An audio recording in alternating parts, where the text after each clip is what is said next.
So I'm Harsh. I represent Cityscope. So my first question is about your book. How did you decide while going through your fieldwork and everything? How did you decide which stories are you going to stick with? What was that process? I was trained, by the way, as a historian, not as a journalist. I was a historian doing my MPhil PhD under Dr. K.N. Panikkar in JNU History Department.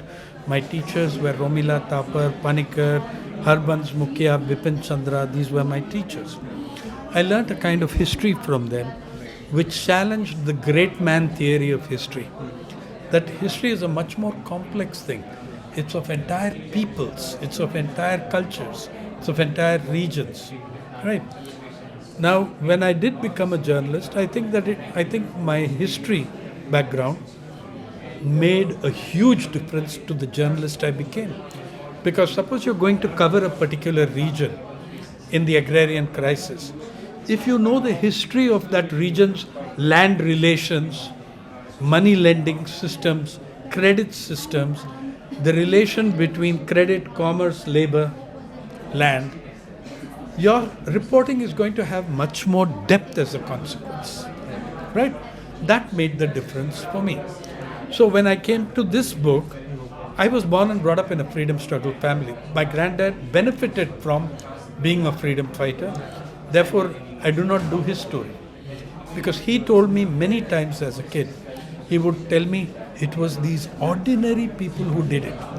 He would introduce me to striking ex-railway workers who were his followers in a trade union. And he would say, these people brought you independence, not me. That always stayed in my mind. And my study of history in JNU made that much richer and truer. So in the rest of my journalism, I look at ordinary people. That's who I am as a journalist. I don't cover celebrities. Right? So I knew many freedom fighters, and then they started dying out. In early 2000 or so, 97, I did a series in the Times of India, which was a different paper in those days, called Forgotten Freedoms, which was of 5 major village level uprisings. Okay? And so I knew which villages, because I knew which region major uprisings had come from. So that's where I went and found people. And I've been a rural reporter 35 years. Wherever I went, any village I went, I would ask, यहाँ कोई पुराना स्वतंत्रता सैनिक रहता है क्या? Sometimes they would tell me, वो सब गुजर गए हैं, लेकिन उनका बेटा है, बेटी है. They were called Shahid Putra. But I didn't want that. I only found the ones who were alive. Lived experience. That's how it was done.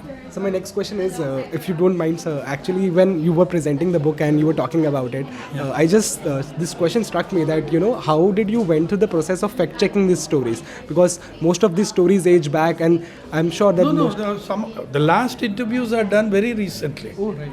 Some of the interviews were done in March, April. Right. There are 1 or 2 stories which date back much more, like Salihan. Now, how do you verify the story? These are not people whom historians and gazetteers and archives are bothered about. Exactly. Yeah, but they too have stories. As I said in the talk, your family will have a story if you go back and find it. You verify, as a historian, I have a sense of what the tumult in that region was, in that taluka was, under British rule.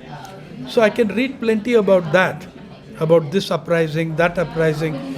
Saliha uprising is there in the Raipur Gazetteer. Okay, it's there in the old Raipur Gazetteer.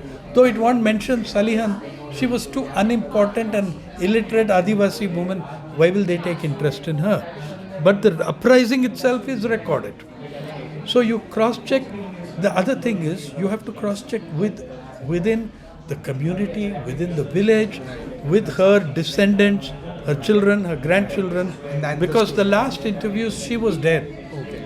And I interviewed the families and got their stories. You'll see that in the Salihan story. Then you can also verify from looking at the contemporary newspaper reports, all like for instance, when I was writing, there are 3 Tufan Sainik stories, 3 people from Maharashtra. Whatever the monies which are mentioned in those stories, I looked at economic journals of 1935, 36, 37 called Artha in Gokhale Institute archive. We looked at those and found, okay, they looted, when they looted,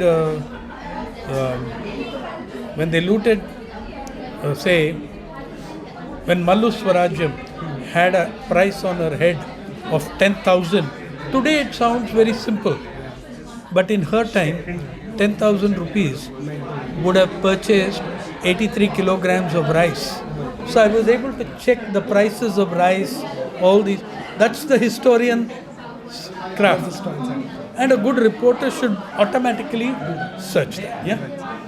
So, you emphasized on the fact that while in your session you emphasized on the fact that most of the people in your book, they are the people who never bowed down to the British government, who never apologized for anything or anything of that sort.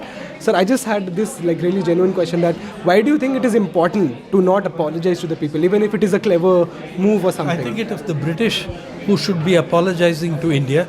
To this day, they have never apologized for Jallianwala Bagh. They've said they regret. I don't know what the F that regret is about.